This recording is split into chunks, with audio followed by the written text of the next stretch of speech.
Welcome to the Sustainable Energy Forum. I'm your host, Iguma Gabriel. This is a series of programs on sustainable energy, and it's brought to you by WWF Uganda, which is the Worldwide Fund for Nature.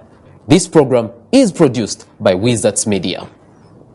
Today on the forum, we discuss the opportunities in solar PV, both at a micro level that's used in a home and on a large scale in institutions.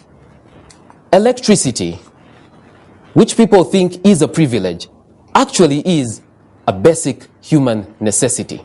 And yet, many homes in Uganda are still in darkness. Many business people do not make as much money as they should because their productivity time is done when the sun goes down.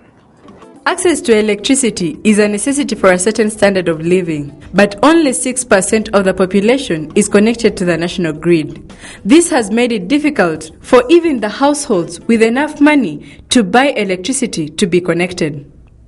For this large number of the population, the solution is the use of Uganda's abundant supply of renewable energy, the sun. And as long as you're connected, you need not to worry about monthly bills. Naye nga sola ennyambye nnyo kubanga emponyeza enzikiza ate ne wafa amasannyalaze nga tegaliiyo. Ate n'ennyambibwa kubanga mba sasula bbiru y'amasannyalaze nti buli mwezi mbeere nga ntwalayo. Kale sola yange eno ekirungi kye ngifunyeemu ndabisa amataala 9. Neeteekako ne TV n'endaba byonna ebibeerako ku TV. Ne mba nga ndi bulungi kubanga waka wonna abeera waaka. Ne mba ng'era ali mu kibuga. Schools like Seroma Christian High School in Mukono, who are connected to the national grid, have opted to go completely solar due to its cost benefits. Why did Seroma Christian High School move from the power grid to the use of solar? Way back, we used to spend about 10 million per month. Now we realize that even when we use the firewood, we are not going so far from the expense that we're trying to reduce. And so what we chose was to get down to solar, which would handle a portion of the cooking appliances and a portion of the lighting. So we took an alternative of solar to handle both the lighting part and even the part where we need fueling of the cooking. It took us 400 million to install the entire solar system from the panels down to the backup system.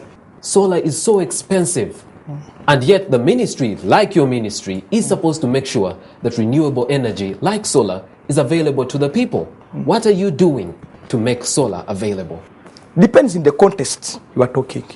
To me, I'm a principal energy officer in the ministry, and I work on solar. Solar is cheap. Explain to us, how is it cheap? Because people perceive that it's expensive. It is cheap. It's cheap. You know, like when you as you are aware, the grid extends in very small areas. There are some people who are far, that every day he has to take 1,000 shillings to get a border, to take a phone to charge, and later come back. Then he goes in the evening to pick it. And a day you can spend 3,000 shillings on a phone. But with the solar system, the cheapest on the market, you can charge your phone at home. So the issue of solar, of the upfront cost, which was mentioned in the whatever the preview before, is that you are paying, if all the Umeme, people who connect on Umeme are told to pay their electricity bill upfront for the next 10 years, I assure you also you will not afford, you yourself.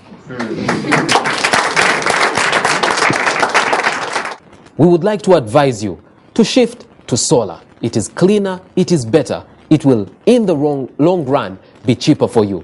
From Wizards Media, would like to say thank you for watching the show. This show is brought to you by WWF Uganda. I'm your host, Iguma Gabriel, saying goodbye.